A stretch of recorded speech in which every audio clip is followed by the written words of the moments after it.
Beto kekubanda kilokola ya lusambulu ya beto ya suka yai na kumbu ya tata ya mwana na ya mpeve ya longo. Mukele na kiese ina bamekuzonzila na munu beto kwenda na inzo ya tata nzambi. Bikati lemvo ya tata nzambi na luzolo ya yandi ya kusikila na beto bantangu nyonso. Amen. Amen. Na kitwali nyonso mutindu beto kele ya kutelama beto ke kuyimba kunga ya kitwali numero 29. Ziti sanjambi dami zetu emi ane kabiato kabanda kati wanganga tutu etoto ikawaka kama kubako tadite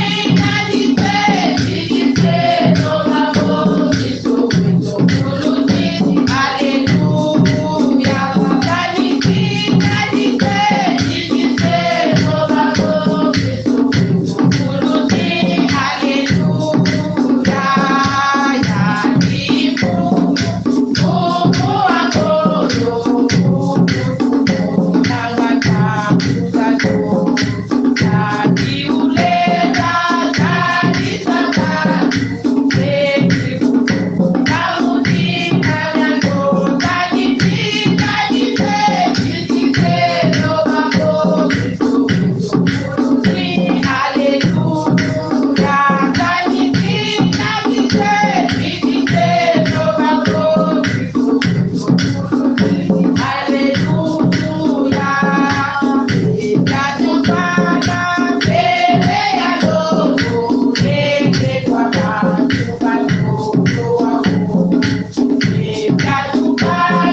kusamila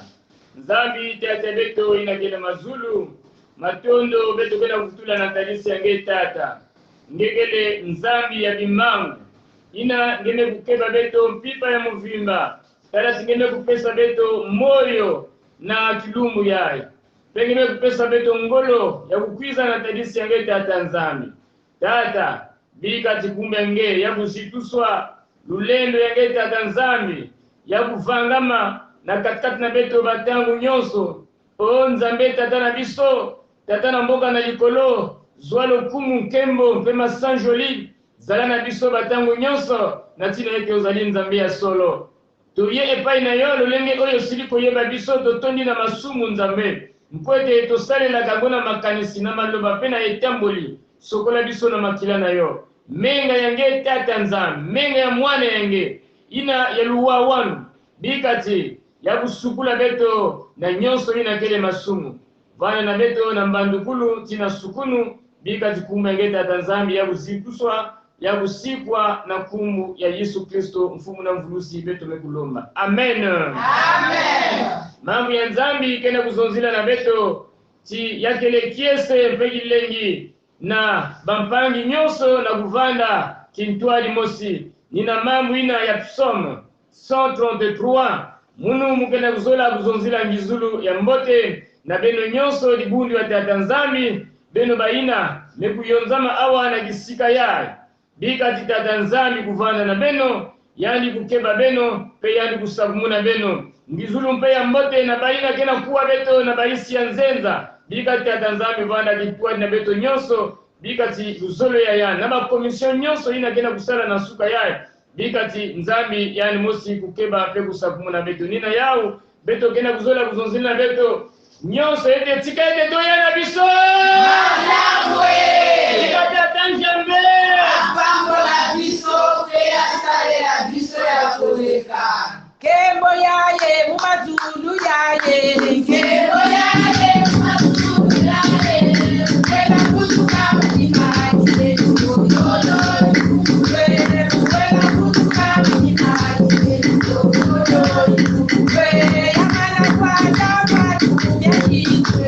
Yamana kwata kwatu ya hitwe. Kwela kutuka mtimaki lolo. Kwela kutuka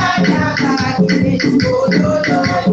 kembo yaye mumazulu yaye Kebo yaye mazulu yaye. Kwela kutuka mtimaki lolo.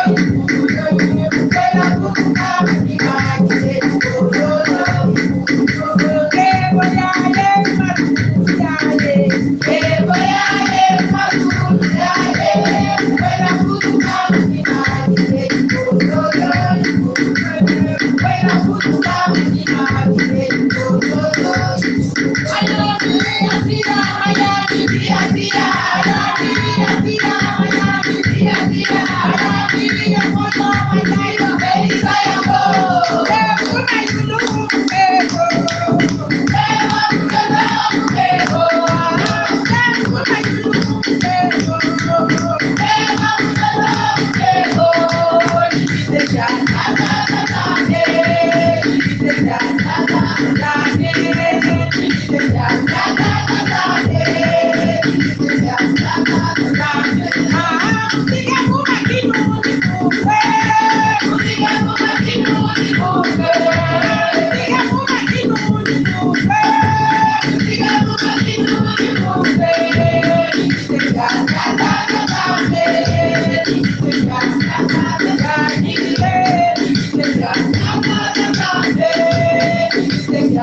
beto ke buluta na kuwa mambo ya nzambi ya ngonda yai beto kele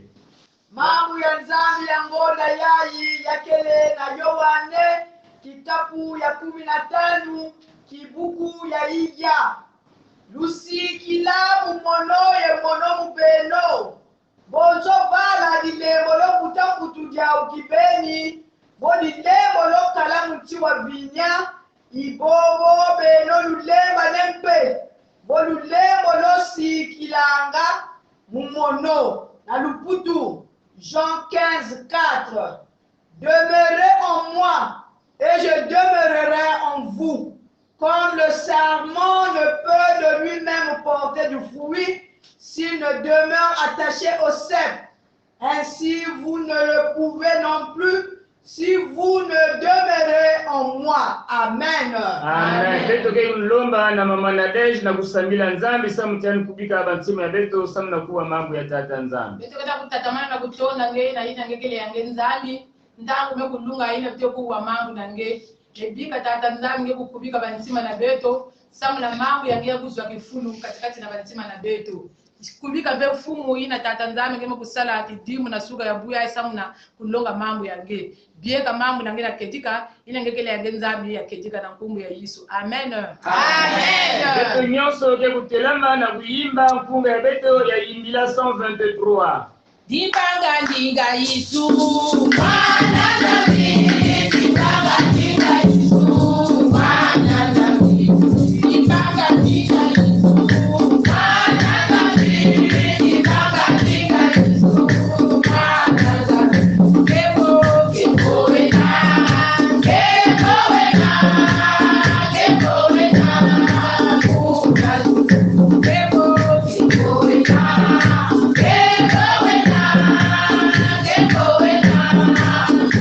Thank you.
Matondo bika tibete kusambila tata nzambi. Ina beto mekwiza kuwa ndinga yange bika tinge kuzonza. Beto mekuzibula makutu na matima ya beto samuna kuwa pena kuvumba luzolo yange. Sala yange na mfumu ya Yesu. Amen. Amen. Mamu ya beto ya suka yai. Yakele mamu ikele kati na psaume. Psaume 103. Beto ketanga verset 17 na verset 18. Psaume 103. Beto ketanga verset zole le verset 17 et le verset 18. Yamekusonama na mutimu yaye. Mais la bonté de l'Éternel dure à jamais pour ceux qui le craignent et la miséricorde pour les enfants de leurs enfants. Pour ceux qui gardent son alliance et se souviennent de ses commandements afin de les accomplir. Amen. Amen. Ngudia diamu ina bamekupesa na beto yagena kuzonza l'alliance avec Dieu. Buyokani na nzambe, ngwisani na nzambi. Bambangi na bibusi na kati na Kristo. Beto fwana kuzabati nzambi inakele nzambi ya zola ni yani mutu vangaka muntu na kifwani ya yani mosi yani pe kena kulungisaka peke kutatamanaka na kulungisa bumbote ya yani na kati na dikanda ina yani zolaka yangu wana balingami na masia na batango nyonso nzambe asalelaka pe asalelaka boyokani na tina na lobiko ya libota oyo ye alingaki. Mokanda na Biblia ezali ko omonisa biso mpe kolobisa biso kolakisa biso ete nzambe asalaki boyokani mbala ebele na libota oyo ye alingaki pe elongo na biso bato awa na se. Na kati na histoire oyo ya biso bato na se soki tososoli malamu mokanda na Biblia ezali komonisa biso ete nzambe asalaki boyokani na abala yama oyo elembo ya boyokani ezalaki kokatisa ngenga to la circoncision ye mpe asalaki boyokani na Noe na ntango oyo mpela monene ekotaki mai ezindisaki mokili mobimba na suka na yango ye asalaki boyokani na Noe mpe apesaki elembo ezalaki l'arc-en-ciel oyo amonisaki ete akoki kozindisa lisusu mokili na lolenge oyo te. Nzambe asalaki lisusu boyokani na peuple d'Israël kuna na ngomba na Sinai mama na likambo oyo alingaki kotiela katikati na bango ete signe ya boyokani ezalaki le respect de la loi, la fidélité à l'alliance. Boyokani esengelaki bayeba kotosa mibeko mpe bazala kati na bosembo na boyokani oyo bango basalaki. Balingami na masia tomoni ete ezali ebele. Yesu Kristo nzambe asali boyokani elongo na biso ba oyo tozali na tango oyo Yesu aye mpe boyokani ya monene esalami ya boyokani ya sika esalami oyo mama na likambo ezali konzima nkolo Yesu Masia na tina ete soki tonzimeli nkolo Yesu Masia tokangami na ye biso nde tozali kozwa lobiko lokola mabala nyonso ekosalamaka na katikati na biso bato na se awa soki toyokani bakote mibale mwasi to mobali bazalaka na makambo oyo bayokanaka na yango bakwisanaka ngwisani yafana kuvanda entre bakala na kento me muntu ata mosuve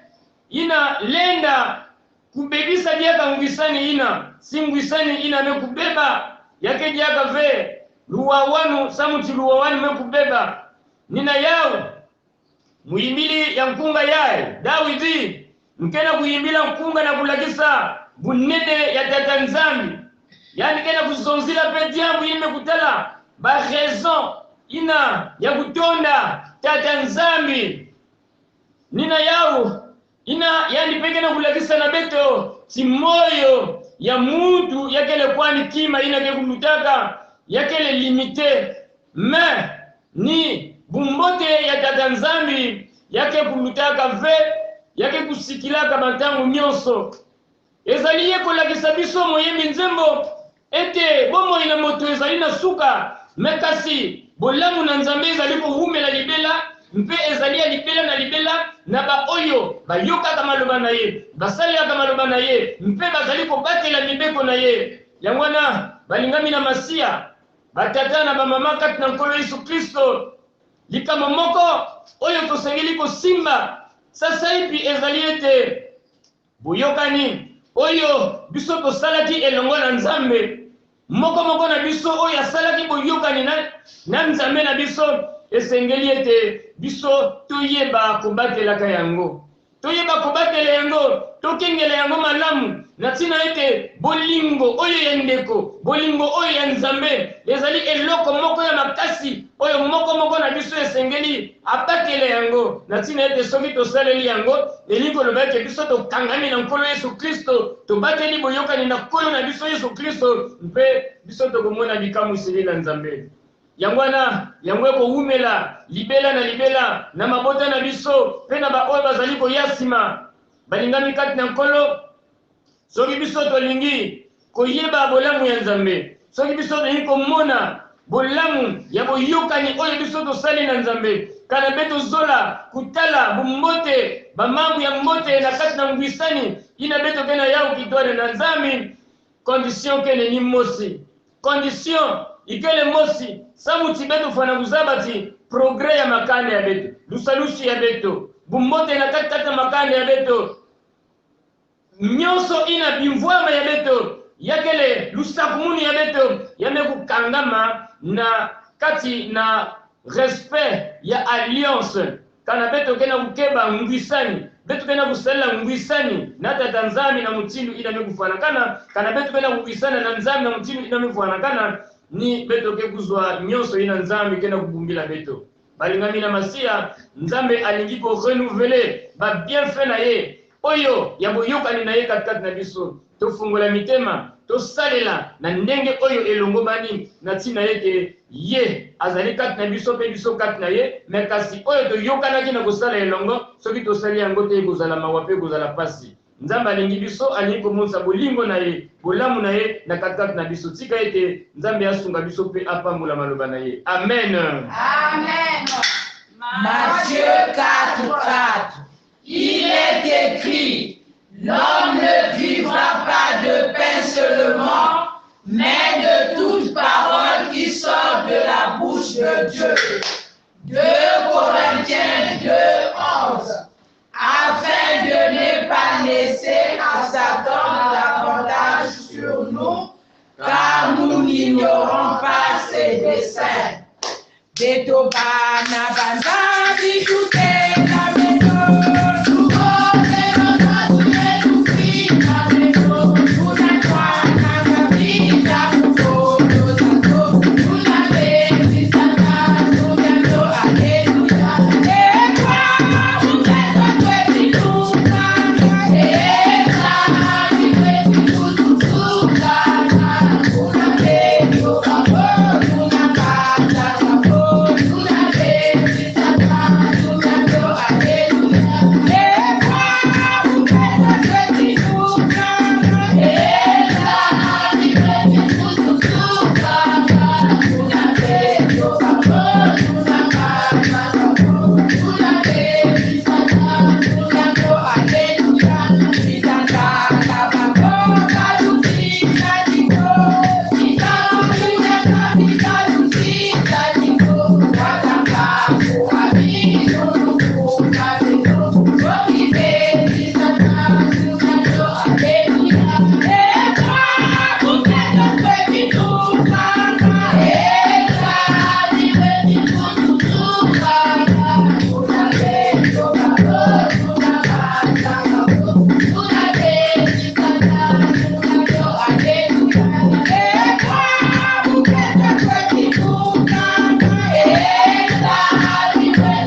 na milulu na biso oyo ya 40 jours de jeûne et prière moko na biso azana likambo oyo azali kolela nango epai na Nzambe tango ekoki soki olingi kofanda ofandi olingi kofukama ofukami olingi kotelema na yo yango wana balingami na masiya biso tokokota na kati na losambo sambela na likambo oyo ezali na yo tika ete Nzambe na biso oyo apesaka biyano apesa biso biyano tobondeli Nzambe tata na biso na mboka na likolo totondi yo mpe tokumisi yo mpo ete ozali mokonzi malamu merci na ntina ete tozana elikia ete okotika biso te yo ozali na nguya otondi na nguya otondi na lolendo Seigneur metika ete obatela obikisa mpe osunga biso nkolo topesi pasi nyonso baye bazali na mikumba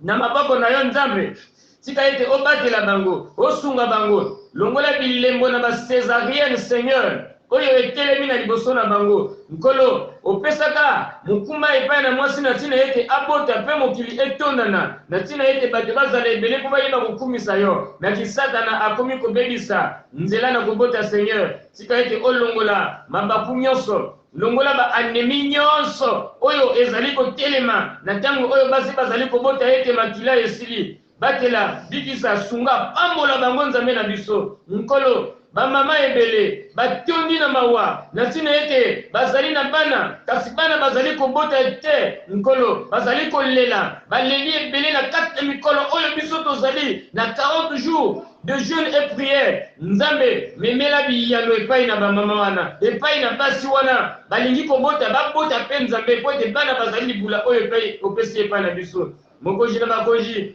bato na bokono ebele baleli ba mosusu apengwi nzela natina ete bakanisaki ete lobiko ezali kote mosusu menzoka nde lobiko ezali bobelese na kombo na Yesu mpo ete makomi na yo elobi boye ete il n'y a de salut en aucun autre nom qui est donné parmi les hommes par lequel nous devons être sauvés Seigneur kombo ya lobiko ezali ya yo tika ete Nzambe bilembo na ba intervention chirurgicale oyo esili kotelema ba mosusu bazwi mibale misato minei na kati na bomo ina bato Nzambe sunga bango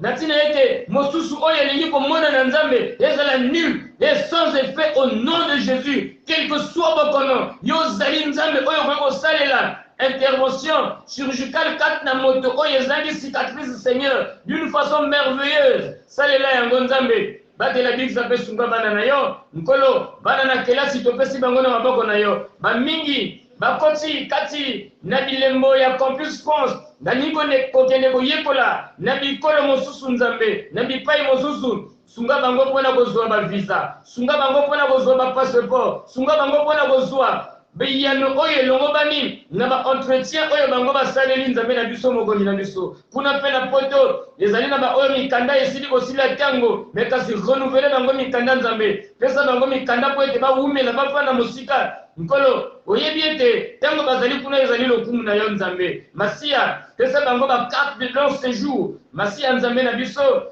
kumisama sanjolama batela na tina ete ozali Nzambe topesi bas examen d'etat nyonso na maboko na yo zwa lokumu mpo ete mosusu azali te bobelese yo Nzambe na biso matoni mingi topesi projet Seigneur ya biso ya construction ya école awa na paroisse ya Mayangi topesi yango na maboko na yo ezala bobele projet te Nzambe tolingi komona ete na mubu oyo koya yo moko osuscite ba moyen opesa ba moyen oyo kokani na tina ete l'école na biso etongama bana bayekola bazwa mayele awa na paroisse Mayangi Nzambe bakota mpe bazwa mayele oyo elongo bani sunga Nzambe na biso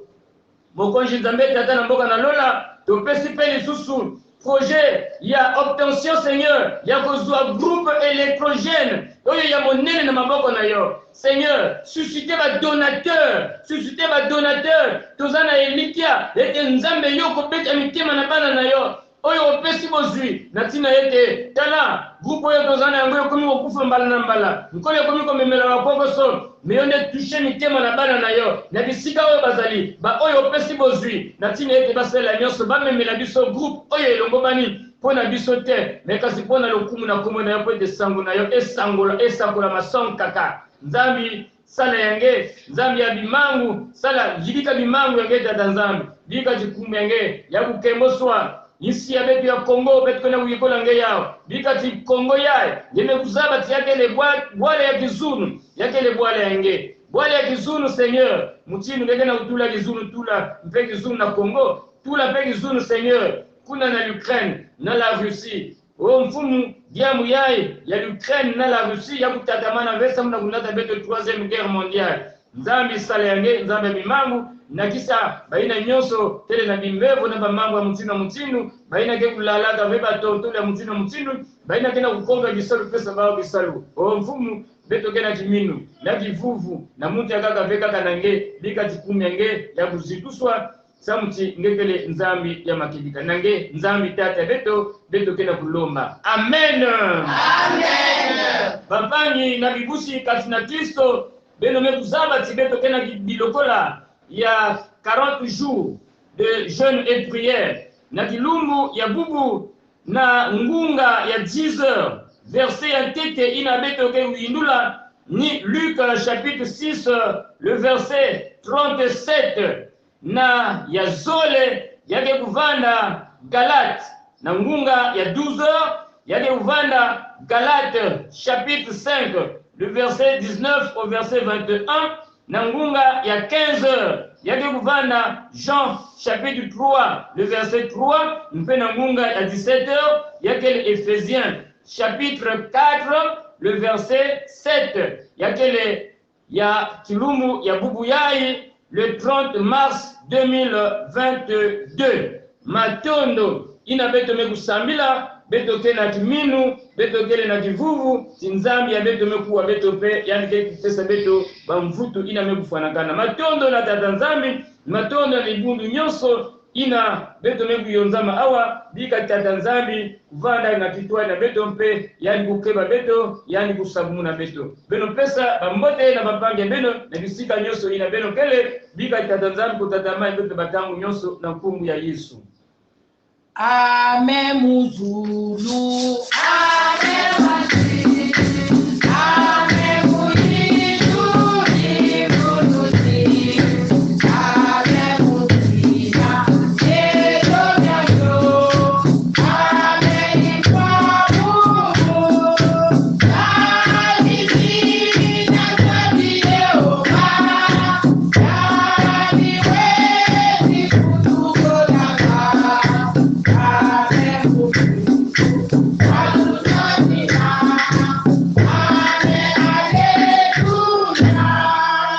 Matondo nange nzambi ya moyo matondo nange tata nzambi samti akaka itele veka kaninge nina yao tatamana na kusala na beto batangu nyoso ina muntu na muntu kena kwenda tata nzambi kubika yami ve nina yao beto kena zula kuvukisa bandinga ya beto na kuzonza ete nge mfumweto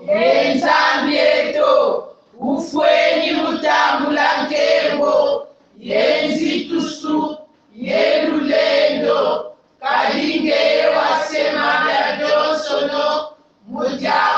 luzolo lwaku byakala yedasemwa amen amen tikalete nzambe na kimia abatela bino pe apesa bino kimia tikalete nzambe na kimia akanisa pona moto na moto amimonisa elilingi na ye epai na moko na biso lokola asalaki boyokani na ye tikalete kimia na nzambe oyo eleki mayele mpe mikaniseli nyonso ebatela mitema makanisi mpe bomoi na biso na kati na kombo na Yesu amen amen